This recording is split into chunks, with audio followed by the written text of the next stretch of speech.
Good day to each and everyone and Assalamualaikum. I am Samraida T. Muhammad, the first reporters of the chapter 19, which is the citric acid cycle.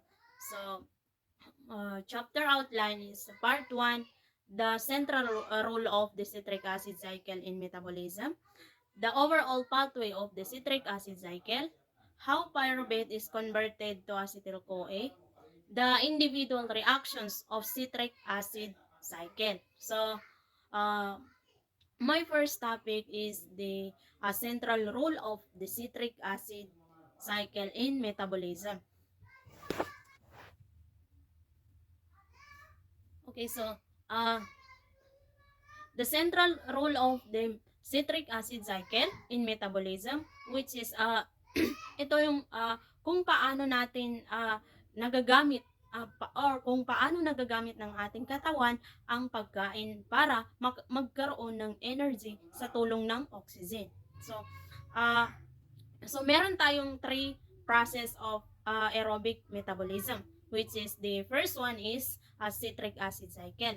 So, ito na yung topic natin. So, ang central metabolic pathway. So, isipin natin na ito ay isang main highway kung saan dumadaan ang mga molecules na galing sa pagkain para mag-generate ng high energy electrons.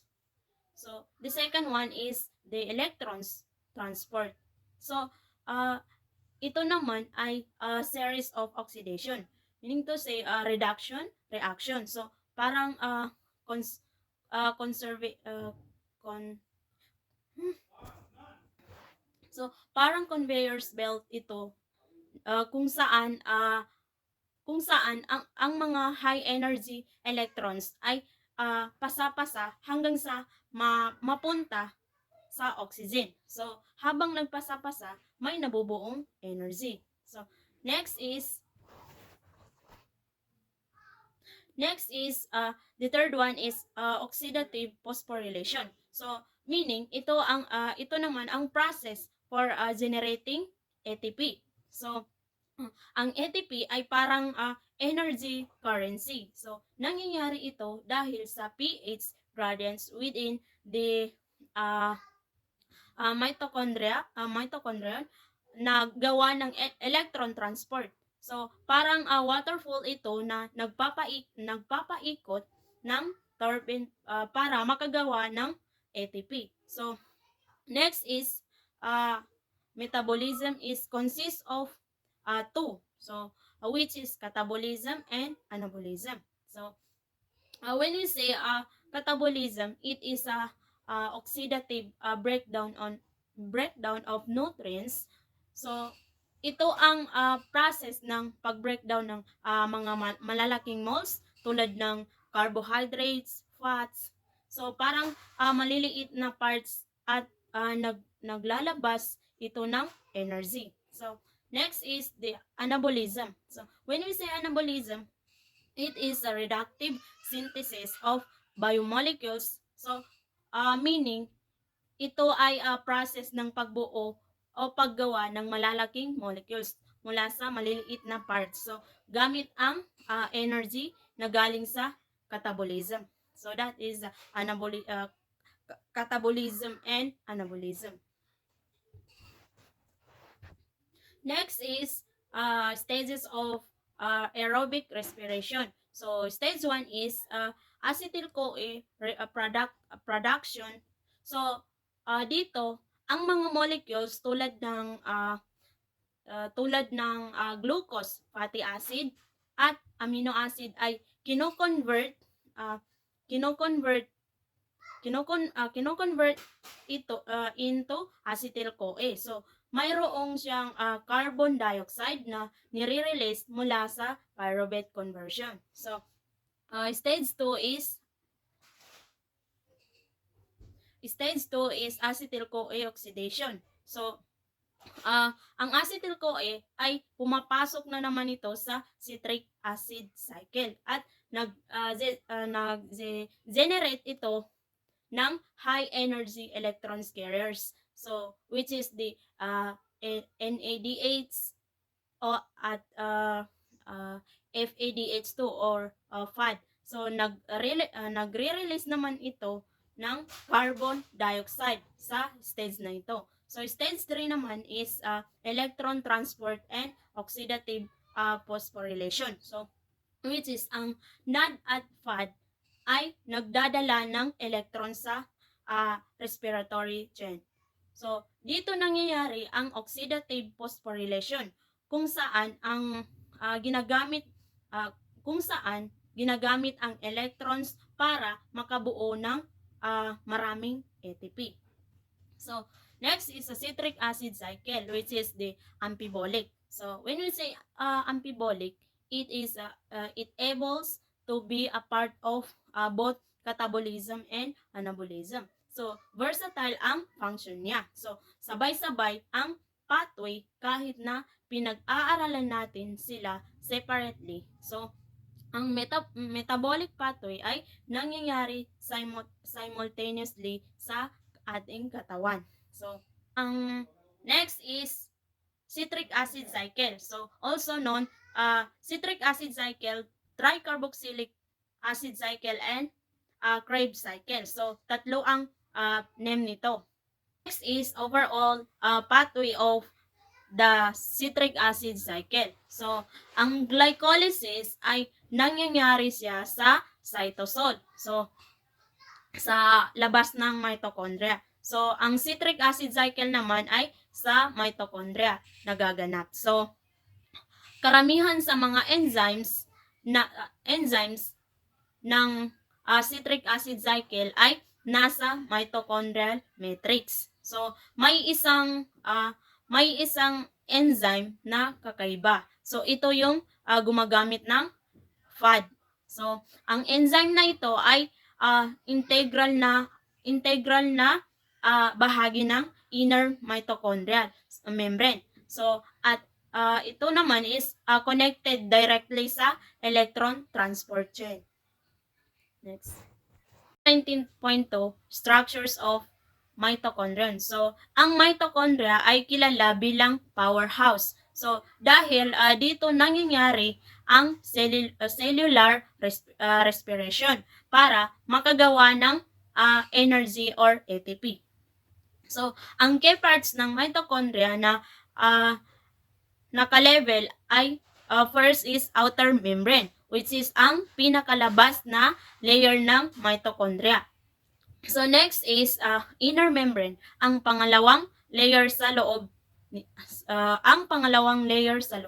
So ito ay high folded siya. So ang cristae naman is ang cristae ay ang mga folded or tiklop ng inner membrane. So dito naman nangyayari ang importanteng part ng energy production. So sa matrix naman is sa matrix naman ay ang space o loob na puno ng fluid sa gitna. So napapalibutan ito ng inner membrane.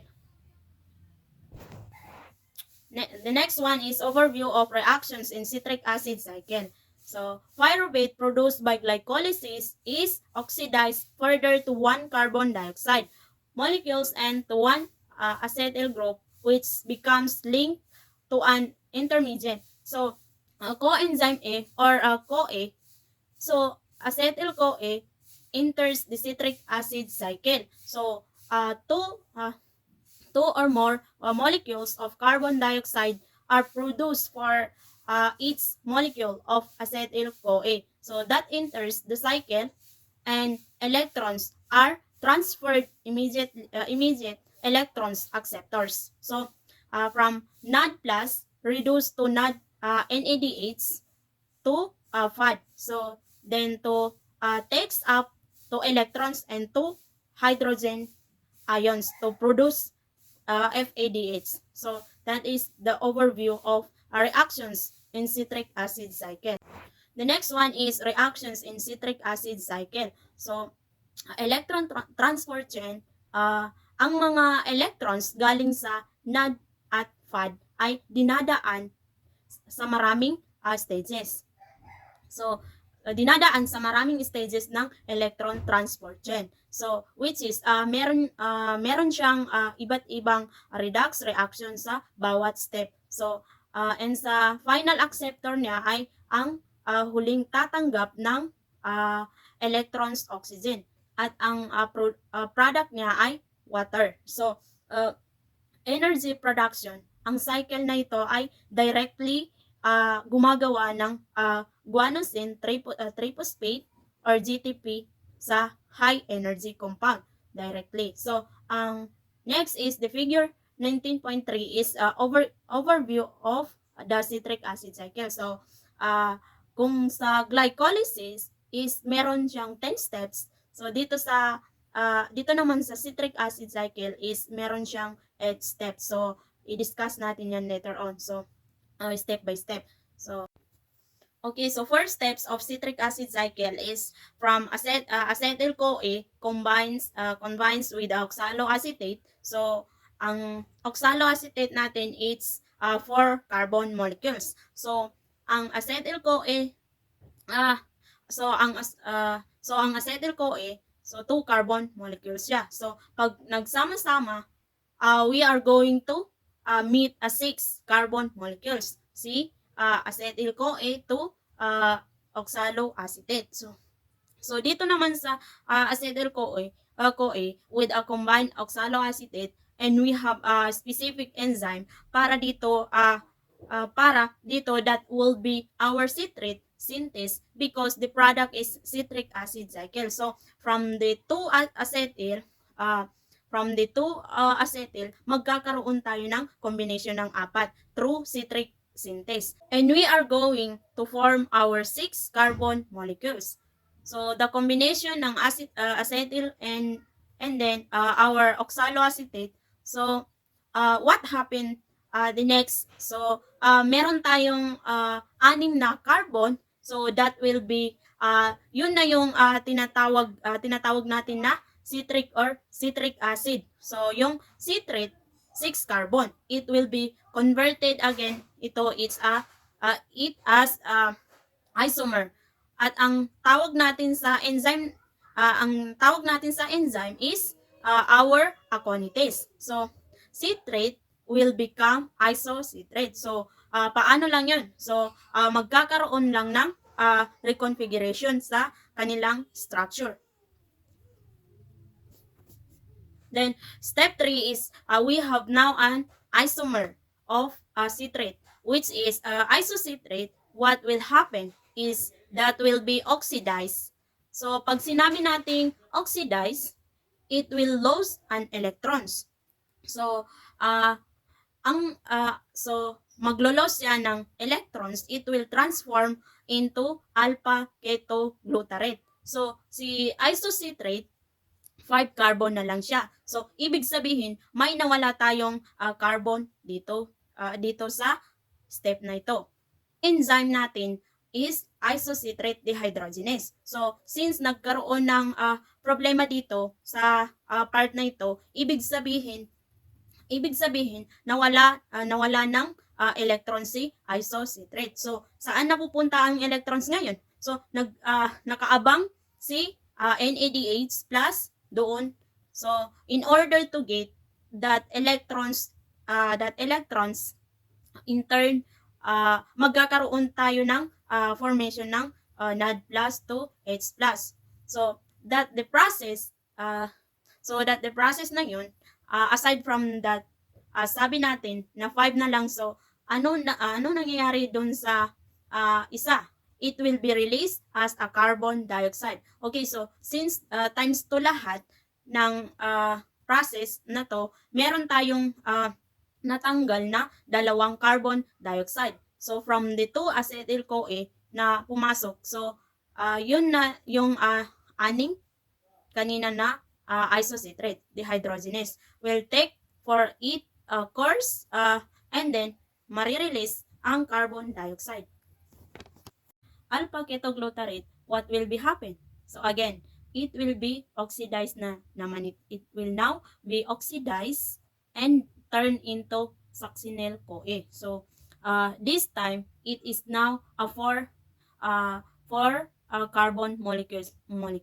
So, si alpha ketoglutarate kanina 5. So, ngayon 4 na lang. Siguro magkakaroon naman kayo ng guess kung saan napunta ang carbon na isa. So, it will become a carbon dioxide. So, in this part, it will be the enzyme alpha ketoglutarate dehydrogenase. So, na-oxidize tayo, ibig sabihin